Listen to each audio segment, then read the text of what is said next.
I'm Jessica Lonnie Rich, host of Inspire You and Me. It's an inspirational show where we talk to people who are making a difference. On this week's show, we have the Director of Public Relations and Communications for Goodwill Hawaii, Kelley Cho. Join us for a sensitive story with mentally challenged adult Virginia Costa. And we have an inspiring outlook from a cancer survivor, Bryan Feliciano. And we pay a visit to the Kawaii Kon, a hand-drawn and computer animation event from Japan. And be sure to stay tuned for the Animal Lovers Clip of the Week. We'll have all that and more, and we'll be back right after this. 5914-777. Shoot-a-wah. Who's got the best deals in Vegas around? Who's got the best job? Shoot-a-doo. Call 5914-777 today. Vacations Hawaii. Vacations Hawaii. Vacations Hawaii. Good luck, we go play. 5914-777 today. Good luck, we go play.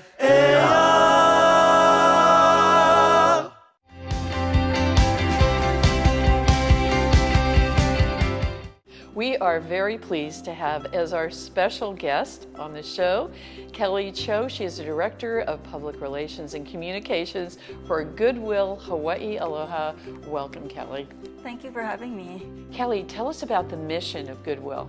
Yeah, so Goodwill Hawaii has been around in the state since 1959. We're actually celebrating our 60th anniversary this year of serving the people of Hawaii. And our mission is to help people who have employment barriers to reach their full potential and become self-sufficient. So what that means is that we provide job training, placement, and educational and support services to help people who are either unemployed and might be having trouble finding a job for various reasons, or who might even want to gain some additional training to help them advance in their career and earn a higher wage.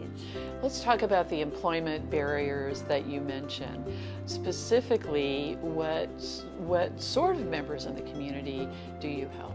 I'm glad you asked because, a lot of the people that we serve in the community, have some kind of disadvantage. So, we help a lot of Native Hawaiian people, people where English is their second language, folks coming out of the prison system and were incarcerated, low-income families. So basically people who might not have the capabilities or the skills or the education to get a job or to earn higher paying jobs. So those are really the folks that we help. Here locally, we have 24 locations, and that includes our stores, our thrift stores, donation centers, and our program offices. And we are located statewide. Tell us all about your stores and locations. So what people don't realize is that by donating, your stuff, to Goodwill, it gets sold in our thrift stores, and then the revenue generated in our stores goes back into supporting our nonprofit programs. So we have 12 statewide, and we've opened up a few recently. Last year, one in Waipahu, and we have a new store in Kaka'ako, so we're really excited about that. And we're always looking for opportunities to expand our stores in other places that we're not currently serving. So we're going to be expanding on the Big Island later this year, and possibly even Maui and other islands as well. So we're really excited about that.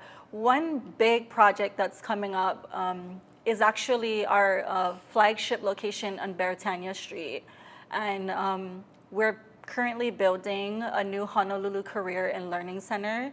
So I know you mentioned that you donate to the Beretania location often. I do. I've been donating for years, and I love it. You just drive up and drop off your items, and you're on your merry way. Yeah, and so that's easy. A very popular donation location for us because it's right in the heart of Honolulu, and it's easy to drop off your donations there. But that particular location is under renovation, so sometime next year in 2020, we hope to reopen. It's going to be a new 2-story career center, and it's going to feature a new and expanded store and a new and expanded donation drive-through. And then in addition, an all-new career center to help us to serve more than 6,000 people in the community. What kind of job training does Goodwill offer? So we do have locations statewide. So we have Kapolei location is one of our big training centers as well. Maui, Kauai, Big Island. So a lot of the training happens in various settings. So it just depends on a client's career goals or needs. So we start with them in an office, like kind of a one-on-one setting, just doing kind of some evaluations and intake and processing. And then once they kind of figure out what their goals are, our employment counselors will sit down with them, get them in front of a computer to, gain additional. I mean, it could be as simple as showing them how to set up an email address and how to use a computer. I mean, we start with basic level training and can go all the way up to something more advanced. And the donation part of Goodwill, if somebody's watching and they want to donate, what sort of items do you accept? All year long, we are accepting donations. What we always say is if it would be something that you would give to a good friend, so anything that's clean and in saleable condition, because again, these items do get sold in our stores so that we can generate revenue for our programs. So we're always in need of clothes, household goods. We also do electronic waste recycling with Dell. So that's a partnership we have with Dell. So if you have computer equipment, whether it's working or not working, and it doesn't necessarily have to be a Dell product, we collect those items and then recycle it in partnership with Dell. So do they erase the data though? Because some of it's very confidential they data. do recycle and refurbish it responsibly. Kelley, in closing, can you share with us your website address and also anything else you'd like us to know? So you can learn more about Goodwill at our website, www.higoodwill.org. Kelley, thank you so much for coming here and sharing with us the wonderful mission of Goodwill Hawaii. Keep up the good work, and thank you so much for helping out so many people in our community and in the world. Thank you so much for having me.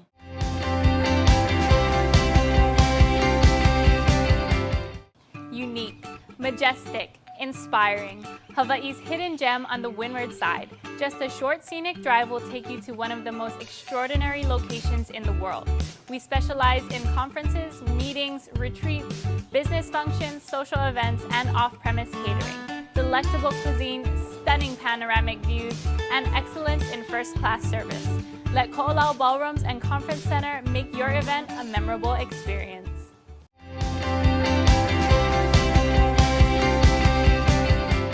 We are pleased to have as our special guest on the show.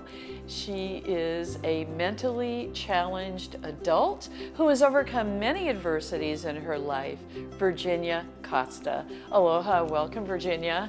Hi, Hi. Virginia, when you were a child, what was your diagnosis? mentally challenged.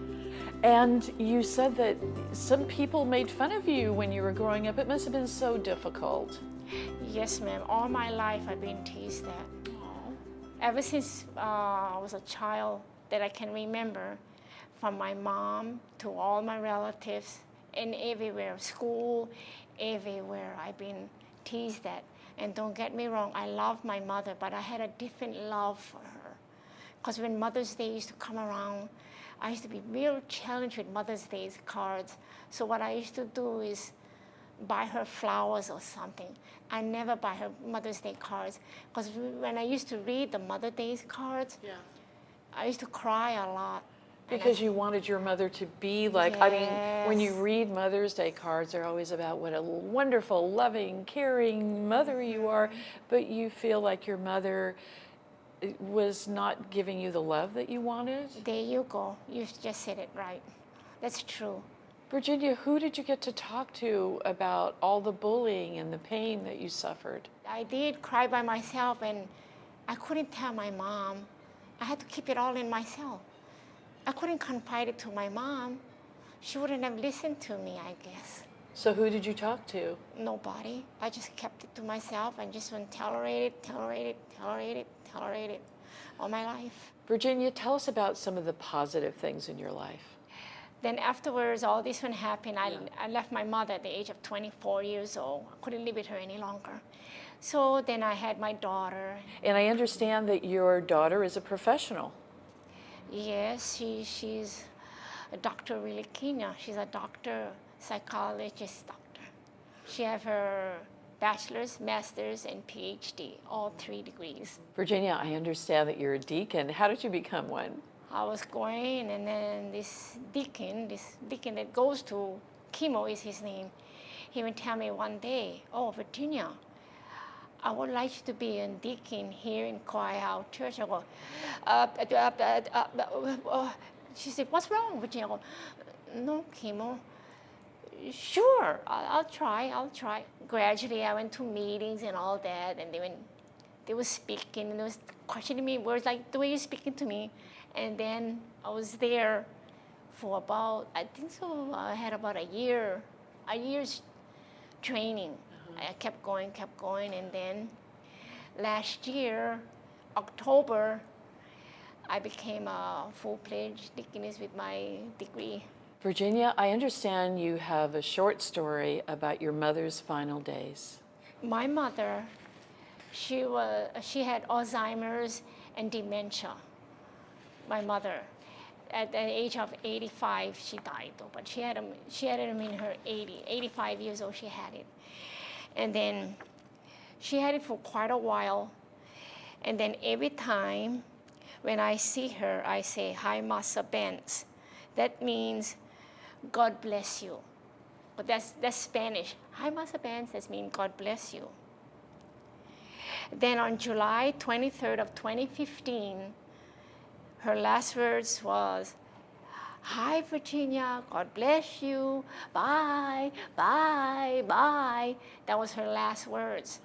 And then as I kept visiting her, that was her last words.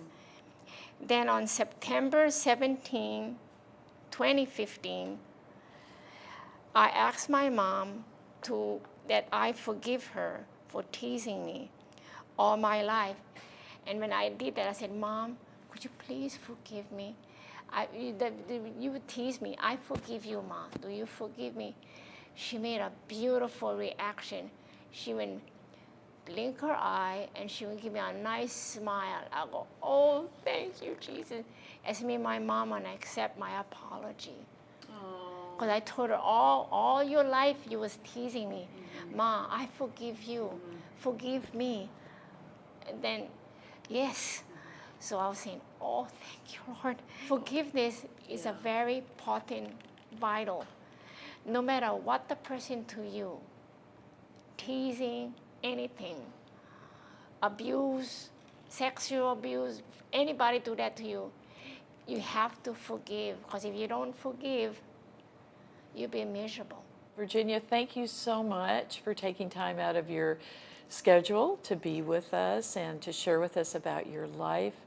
It's been a pleasure to meet you, and I wish you the very best. Thank you.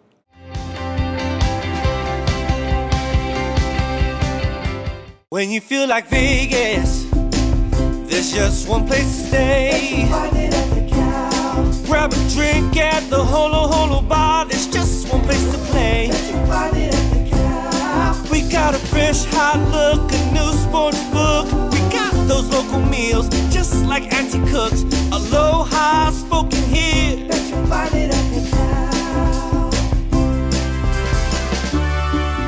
Book now at thecow.com.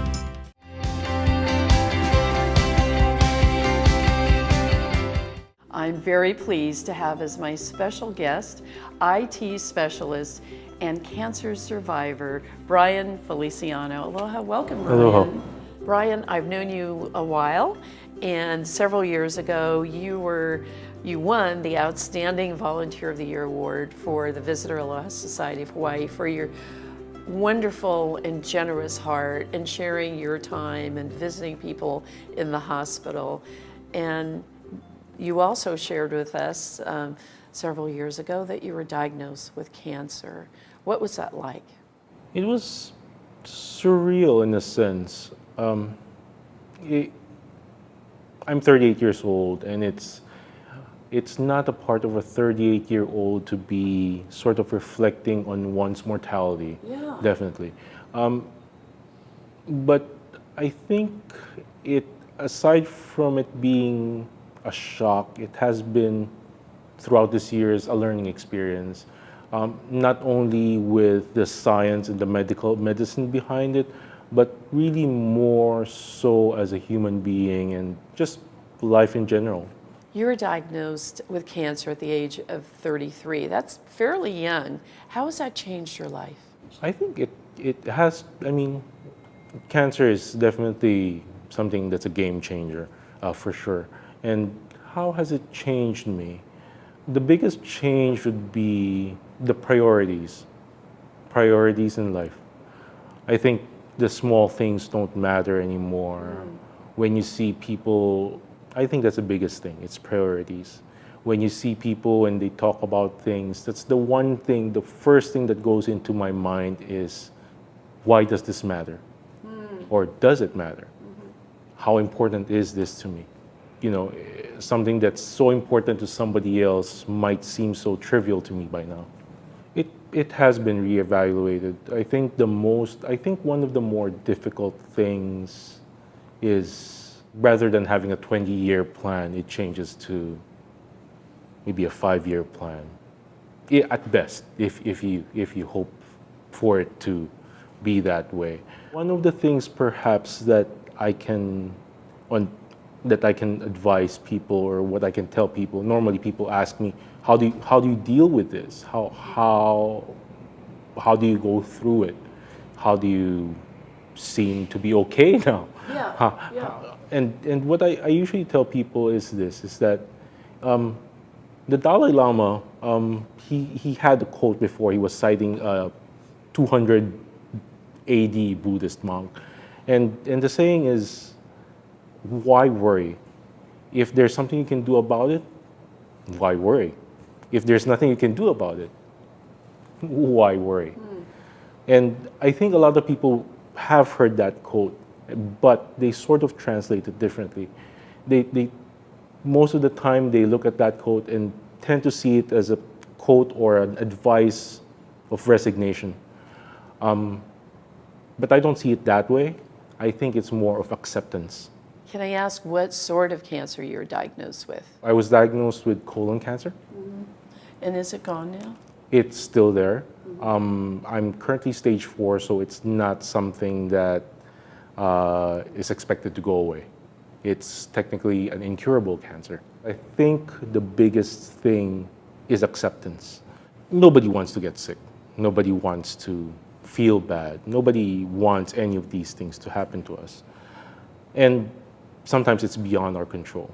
But accepting that fact has allowed me to enjoy life, to appreciate waking up and seeing my child beside me. Accepting that fact allows me to, like I said a while ago, is reevaluating my priorities. That when I walk down the street with my child, and I can't ask for anything more. I'm not going to exchange that for any of the luxuries that you might be offering me. It's a perspective. It's these things are priceless. What sort of advice can you give to others who may just be getting this sort of notice, or have it, or have cancer? I think you can take hope in the fact that medicine has gone so far ahead. I was diagnosed more than 5 years ago. I've gone through chemotherapy, and ever since me and my wife were married, which was about 7 years ago, we've started trying. There is hope. Jessica might not know this, but Ethan's actually our number 6. Really? We've lost 5 before him. So there's always going to be trouble in life. There's always going to be hardships. But accepting it first will make you go forward. Medical science has gone so far that it has allowed me to have my child. And I'm pretty proud of that we've never stopped trying. And so, like I said, acceptance is different from resignation. Acceptance allows you, liberates you to find out what you can do about things. You also have joy in your life. I saw you at Ethan, your 1-year-old's birthday party, and just a joyful event. How do you balance that, the cancer and, being a father and joy and knowing all these things? As far as my child is concerned, I'm really happy that he's here. I'm very proud of him, and like I said in Ethan's birthday party, the interesting thing about being a father is you become annoyingly proud of your son, who's somebody whose biggest accomplishment in life is being able to hold down milk. It's pretty interesting, but I am proud of him. He's going to be walking soon. He's starting to say mama and papa. It's the little things in life that really matters. Well, Bryan, you are just an amazing person and one of the most wonderful human beings that I know. Thank you so much for opening up your heart and sharing with us your journey. I wish you the best, and I wish you a very happy life. Thank you. Thank you for having me.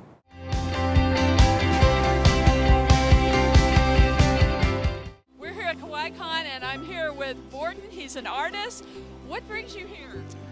Basically, I love to draw, so I want to be here to promote my work and draw for a lot of people in Hawaii.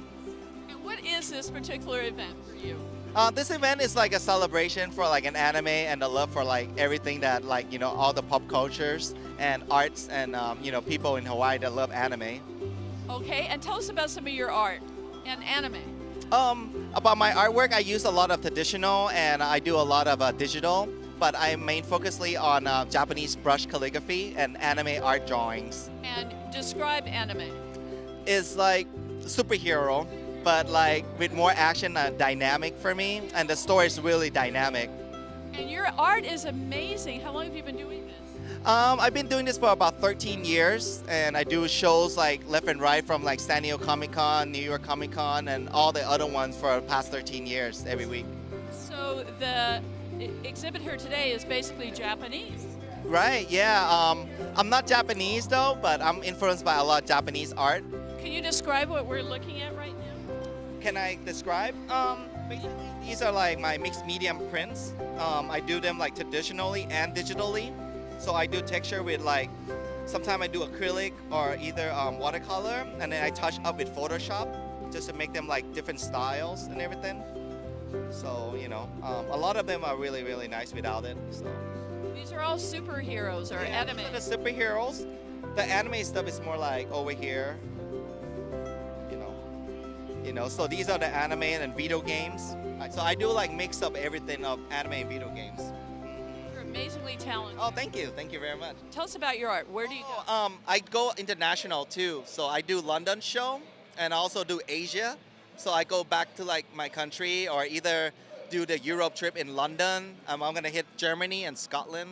So there's a lot of events like this throughout the world. So you travel pretty much around the country and around the world with your art. Yeah, like this year alone, I did about 46 shows just in the US and mixed with UK. 46 shows, 46 weekend. Amazing. What inspires you to do all this? Family. I gotta feed my family, so I gotta come up with something that make my family happy and feed them. Okay, you have to do that, but deep down inside you enjoy this, right? I do enjoy them. I watch cartoons every day and I play video games and stuff, but as you get older, just less time. But it looks like a lot of this comes from your heart. Yes, I have to have a love and passion in order to come up with something like unique and more powerful. So the color and everything, you gotta watch them and you gotta enjoy them. Thank you so much. You're welcome. I'm here with Ginger. Ginger, explain to us who you are. I am a Pokemon, a humanized version of Chandelure Gajinka. You look absolutely beautiful. Thank you so much. So I'm not familiar with the character. Can you tell us briefly about her? There's not much to really tell. It's just a Pokemon character from an anime. And what is this that you're carrying? This is the first form, a candle called Litwick. It probably took the makeup at least an hour or so. Getting into it, probably 30 minutes, surprisingly. And what do you enjoy about being here today? I just enjoy all the fun people. There's so many things to see. It's eventful, and there's so many kind people. And it looks like you're having a lot of fun, too. I am definitely having a lot of fun. What inspires you about coming here? Just the cosplays and the amazing people. Well, thank you so much for bringing a lot of beauty to the event today. Thank you so much.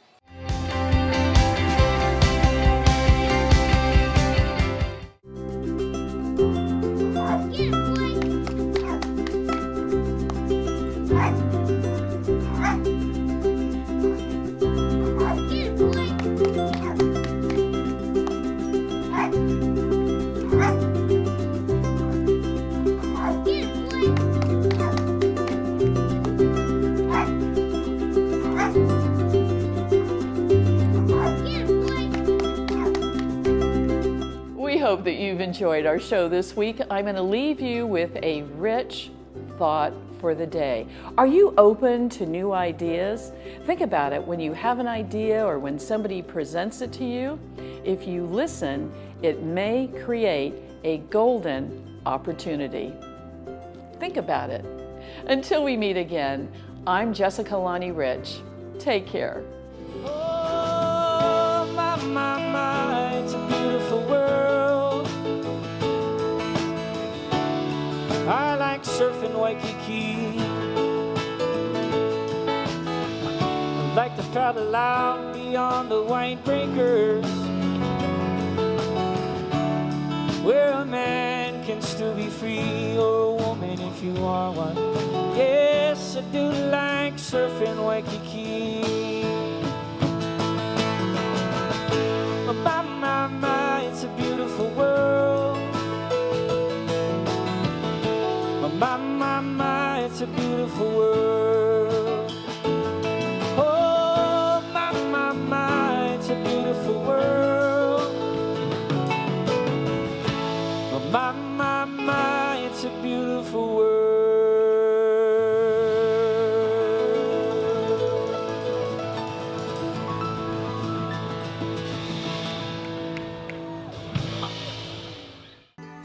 The hardest thing in life is letting go of a loved one. Finding the right provider can be essential in your time of need. Celebrate your loved one with Ballard Family Mortuaries. We offer a full range of cremation and burial services on Oahu, Maui, Hilo, and Kona with professional guidance and specialized attention you can trust at the most affordable cost. Call us today for a free consultation on funeral service options available to you and your family. Ballard Family Mortuary Group, serving Hawaii since 1997.